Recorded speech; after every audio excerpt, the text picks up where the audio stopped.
Hello, RGL3000 students. Dr. Connolly here for lesson 2 of our course for the term. This lesson, is on the economic analysis approaches for assessing economic costs and benefits of regulation.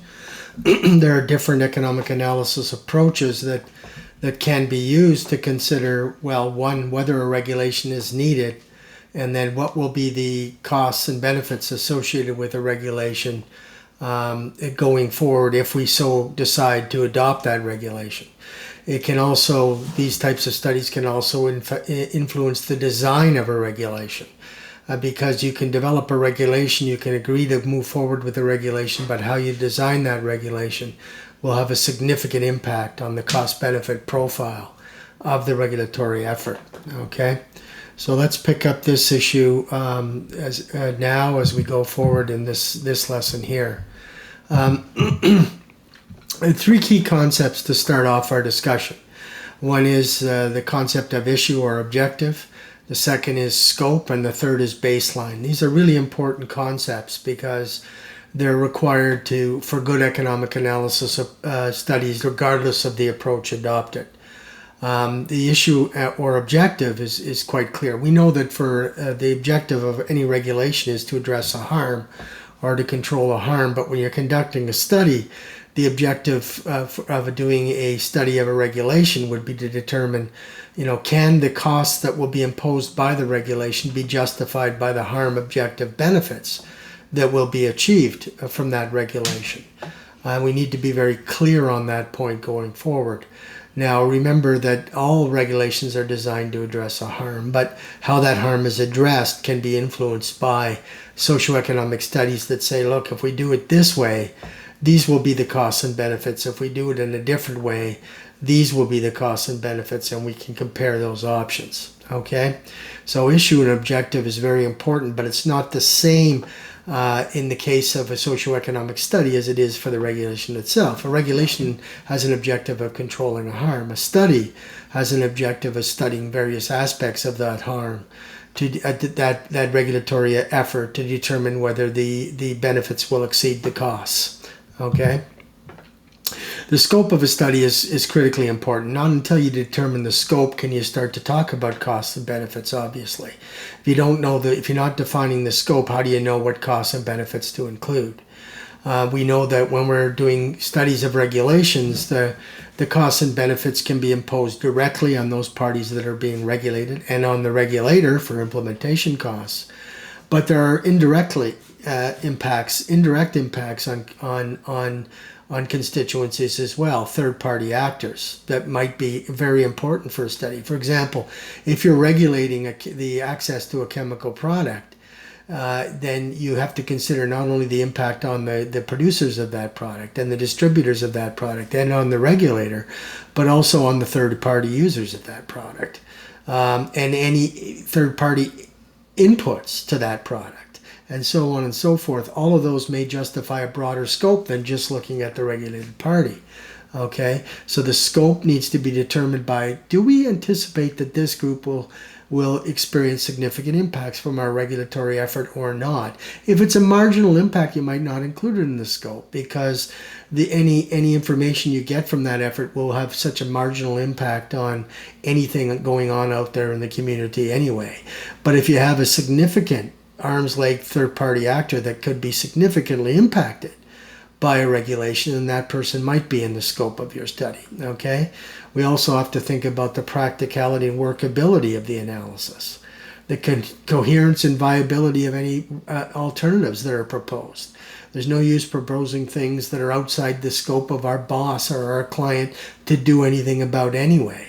So all of these factors go into designing the scope, and the scope is a critical thing because until you determine what your study is going to consider in terms of scope, who's in, who's out, what impacts are in, what impacts are out, you can never get to a point where you can determine you can identify the costs and benefits and establish a baseline. And that's the next issue, the baseline. A baseline is critical for any economic analysis because the whole point of an economic analysis of a regulation or any kind of a policy initiative or any kind of an investment initiative by a private sector company, is you're comparing the results of action against the situation that occurred before the action was taken. And that's your baseline.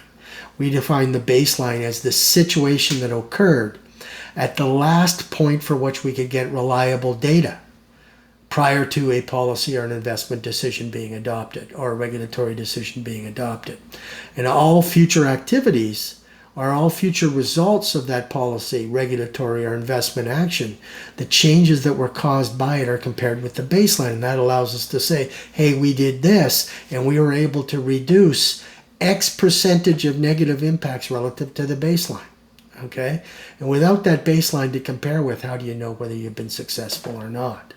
Okay, so the baseline is a critically important aspect of all economic analysis. And now let's look at different types of study. Costs of inaction study are essentially basically stop at saying, well, what is the baseline situation? So if we have X, thousands of tons of pesticides being used in a jurisdiction per year, and that is causing X number of health impacts because they've been inappropriately used, food residues, environmental impacts, whatever factors are within the scope of your study, we can use the baseline to say, this is what it's costing you today because you never acted 5 or 10 years ago. Okay? And if we take that baseline and we look back into the past 10 years, this is what it's cost you not to act when you had the opportunity to act 10 years ago and you didn't. This is what it has cost you. This is what the costs of inaction have cost you. And once you've established that baseline, you can look at that baseline and regress it back through time to say that if you had really acted in 2000 the way you originally discussed it about acting, you would not have had these 20 years of costs that have accumulated because you did not act in 2000, and it's now 2020. Okay? And these can be very effective studies to look at. Now, when you take the baseline of today and you take it back in time to look at what it costed you not to act, you obviously have to make adjustments because this year we used X tons of pesticides. The year before we used X minus a certain amount, tons of pesticides and so on going back. Or there were less population in the jurisdiction, or there were less farms, or whatever. So you adjust your baseline back in time. But then accumulatively, it still gives you a very powerful message for any organization that's refusing to act because they're apprehensive about acting. They don't want to counteract powerful interests, or they don't know how to act on the issue, and so on and so forth. And then you show them a cost of inaction study that says, whoa, look at the damage we've been doing. That can move an issue within a large organization, particularly like a government, where governments are apprehensive to take risks, or they have other priorities and they say, maybe later, or whatever. Cost of inaction studies can be very, very powerful tools to move an agenda forward, okay? And I've used this extensively in UN and World Bank type work. For example, in Africa, we used it to talk about the need for enhanced treatment, use of pesticides, safer use of pesticides, and decreasing the rapid growth in the use of pesticides that were not showing up in agricultural yields and so on. Before we could commit anybody to look at changes, we had to say, look, this is what it's costing you not to change. And it's costing you an enormous amount of resources, and it's the wrong way to look at it. And the cost of inaction study kind of goes, whoa, lights everybody up in the room saying, I never realized it was that serious. And that's the value of those kinds of studies going forward. And the cost of inaction studies, as I said, use the baseline primarily, okay? And so the baseline is important for any economic study, but the baseline can also be used to look into the past to inform people of what their future is going to look like if they don't act, okay? Now, the opposite of a cost of inaction study is the future risk scenario study. It says that here's the baseline. We've also looked into the past and said, this is what it's costed you not to act in the last 10 years. Now let's look at what it's going to cost you if you choose not to act for, again, another 10 years. This is the future risk that you're facing if you do not act. Okay? So the future risk scenario study takes the baseline and it says, if we were to do nothing, Okay, and we're seeing the growth in the use of pesticides. We're seeing the growth of the use of poisonings of poor workers or children or whatever. And if we continue not to ask, this is what it's costing you in the baseline. It's costing you $10 billion a year for not acting today, okay, as the baseline is demonstrated. Here's what it's going to look like for the next 10 years if you still don't act, okay? And it's sort of the sister of the cost of inaction study, but it looks at the future risk scenario. And that's another way of really encouraging people to develop action in organizations that are maybe facing lots of pressure from industry stakeholder groups, or resistance from very conservative groups, or resistance from any number of sources, political opponents, whatever. And a government decides not to act. Sometimes you come forward with the cost of inaction, you say, okay, sir or ma'am, you've now seen the cost of inaction. Look what it cost you when you didn't act for the last 10 years. But we have more for you. We've done some future risk analysis study for you too. And this is what's going to happen if the continued trend in pesticide use goes up, the continued population increase goes up, continued pressure on water systems, groundwater continues to go up, continued soil contamination continues to go up, etc., etc., etc. 10 years into the future, now this is what it's going to cost you. Look, it's now a factor of 2.2 times what it's costing you today. All right? And that kind of study can be very, very powerful to move action as well. But again, all with the use of the baseline. Okay? Now, those are two kind of things to encourage action. Now we're moving to two things that look at, two approaches that look at how to design responses more effectively. One is the cost effectiveness study. Now, the unique characteristic of the cost effectiveness study is that it looks at the cost of action, but not the costs or the benefits per se measured in monetary terms. Now, this kind of study is used a lot in public health, in children's health, in areas that have a strong moral and ethical basis for action. For example, let's say I was presented with, when I was working for the UN, my firm would be presented with a question. We have $20 million, we want to put it into this region of, say, Pakistan, okay, to improve education of young girls in a highly conservative society, all right? So you've got 20 million bucks. What I want you to do is look at the options from a cost effectiveness point of view. We're not asking you to value keeping a young girl in school until she's of the age of consent. We're not asking for you to value that. We already know the value of that. We're not interested in whether you think that's valuable or not. To us, it's valuable, period, okay? So we're not asking you to do a cost benefit of that. But we're saying that we have 20 million bucks. So what I want you to do is a cost effectiveness study to say, what's the best approach to make maximum, most effective use of that $20 million? So if we establish, let's say, a school busing system, how many kids would that likely be kept in? Would that keep in school young girls for a given period of time? Or we establish smaller village schools all over the place. Would that improve our prospects of keeping more girls in school for longer? Okay? Or is there another approach? Should we pay their parents? Don't do any of that. But pay their parents to allow them to go to school rather than working on the farm or in the household. What's the most effective use of our $20 million to get the desired effect, which is keeping young girls in school for a longer period of time? Okay?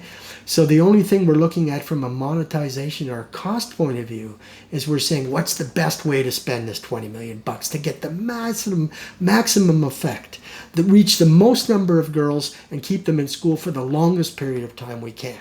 What's the best use of those resources? And that's because we're not valuing. We're not saying that we need to justify the cost benefit of keeping young girls in school. We accept that that's a positive, and what we're really concerned with is the cost effectiveness. Same thing applies, let's say, for child brides. Okay, children living on the street.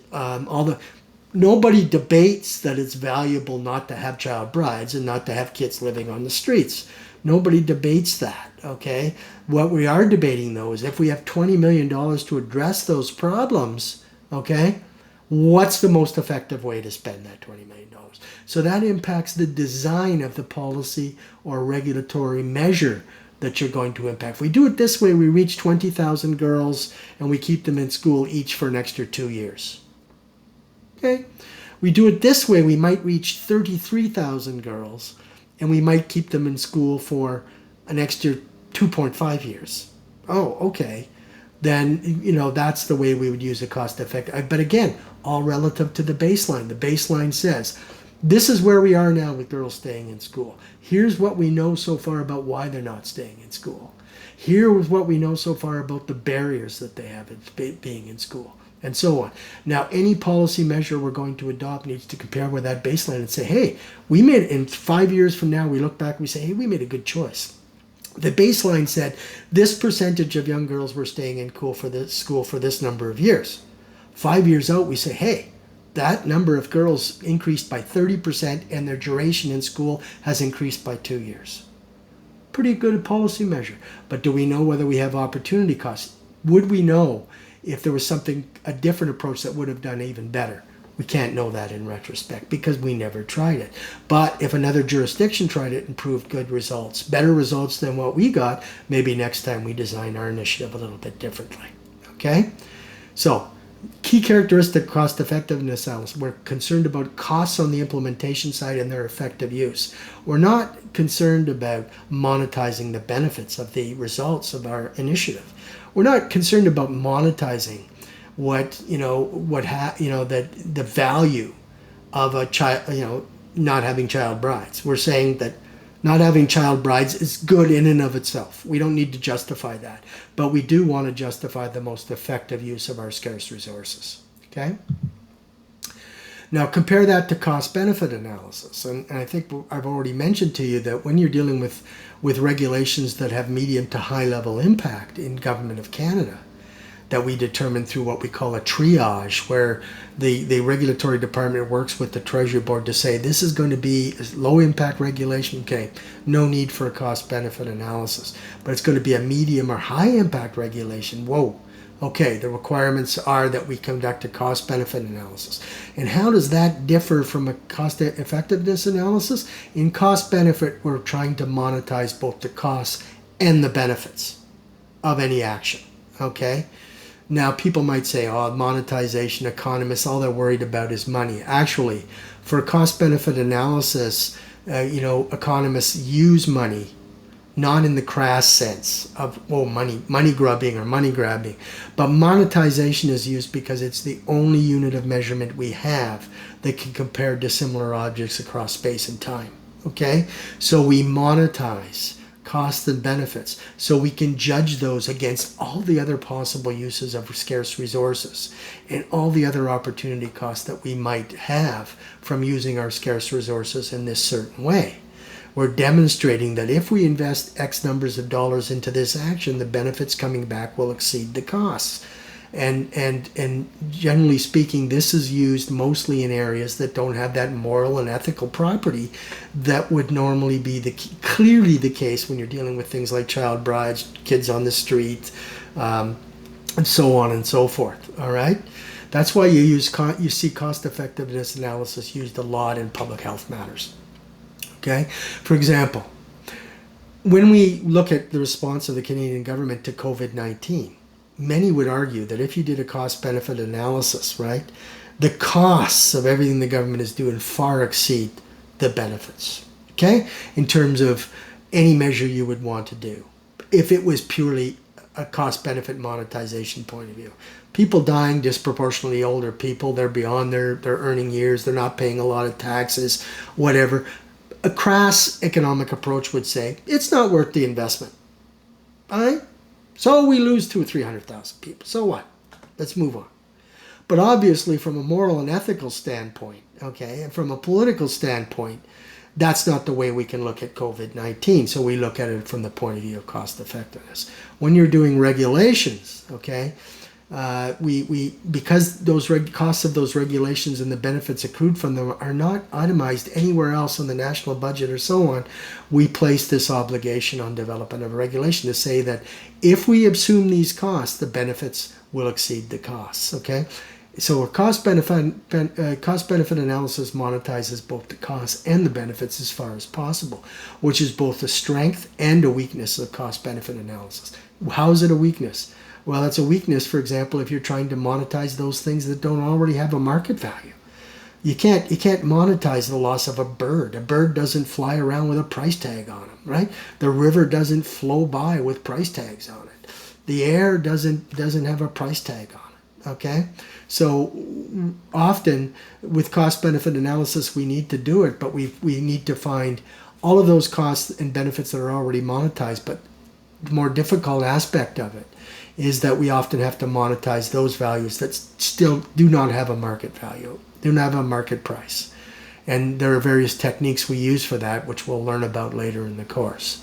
But cost-benefit analysis is very important because if it's seen in the right way as one substantial contribution to decision making, but not the only basis for making a decision, okay? For example, cost-benefit analysis may show that costs exceed benefits, but you know what? That's today. What about tomorrow, 3 years down? We might have to adopt the precautionary principle to deal with an issue. There can be other factors that come into play, but cost-benefit analysis is a very important factor for looking forward, okay? And the questions we're asking is, does the investment make economic sense? Do the benefits outweigh the costs? Could the benefits be higher by using scarce resources for a different purpose altogether? Okay, remember what we talked about last term. You know, you have to be very careful about prioritizing your regulatory actions, because you regulate something today and you consume a lot of resources, and then tomorrow something even bigger and more dangerous comes along. Scarcity and opportunity cost, okay? Now, but again, cost-benefit analysis can help inform your decision-making on that, but it's not the end-all to be-all. It can't be the only basis upon which a decision is taken, okay? And then thirdly, could adopting a different approach to achieve the same purpose with the same scarce resources increase returns? In other words, we're using cost-benefit analysis to also say, if we do it this way, these are the costs and the benefits don't change. But if we do it this way, the costs are decreased and we're getting the same benefits. So design considerations are influenced by cost-benefit analysis, in addition to the core question of whether we should go ahead at all right? And so these are the factors that cost-benefit analysis can help us inform. Okay, so how do we define how an issue is significant for the society? Well, first we have to describe the issue, right? We have to define the scope of the analysis. What's in, what's out when we cost and benefits. We need to know that question before we can start to identify cost and benefits. Here's the container, okay? Anything in that, we're going to count for costs and benefits. Anything out that, we're not including within the scope of our study, okay? We describe the baseline, and we define the baseline with solid data. Data that is the data that's available at the last point prior to achieving or adopting a policy or regulation, okay, or designing it, all right? Now, in some cases in a country like Canada, data could be relatively recent because we produce millions and millions, hundreds of millions of dollars are used to produce data in a country like Canada every year. But if you're working in a developing country, you might have data that's 3-4 years old. So it's at that point your baseline would be. So the point of your baseline is the last point in time prior to a policy or regulatory action for what you can get reliable data for all the factors that are important to your study. Okay? You describe the baseline, you can take it back into costs of inaction. Then you can describe the future risk scenario, okay? 4 should be both, cost of inaction and future risk scenario. Describe the public policy objective to address the issue, okay? Describe viable policy instrument options to achieve the public policy objective. Identify the costs and benefits and compile these things, okay? And then we prepare a cost-benefit accounting statement, run computations, and reporting. This is just a stepwise to give you an idea. We're going to be covering those steps in detail as we go through, okay? But I want you to just see the types of steps that we're talking about right now. I'm not going to go into them in a lot of detail now. We'll be doing that as we go through the course, okay? So, important to understand the different types of analysis, the value of costs of inaction, the value of future risk scenario to encourage action, okay? Then designing action. Deciding whether to go forward with action and designing action can be very powerfully influenced by cost effectiveness analysis, where we're monetizing costs but not benefits. We're counting benefits. We're quantifying benefits. X thousands of girls impacted for this many years. Okay? And cost-benefit analysis, we're monetizing both the costs and the benefits going forward. And by Canadian law, if you have a medium to high impact regulation, you have to do a cost-benefit analysis. Okay? On that score, I'll conclude. We have our call 4 o'clock on Wednesday. Bring any questions you have about this to that call. And I'll also begin to introduce some of the things we'll have to do for our RIAS project studies, even though the full instructions for that won't be released for another week. Okay? Take care for now. Looking forward to chatting with all of you later in the week. Bye-bye now.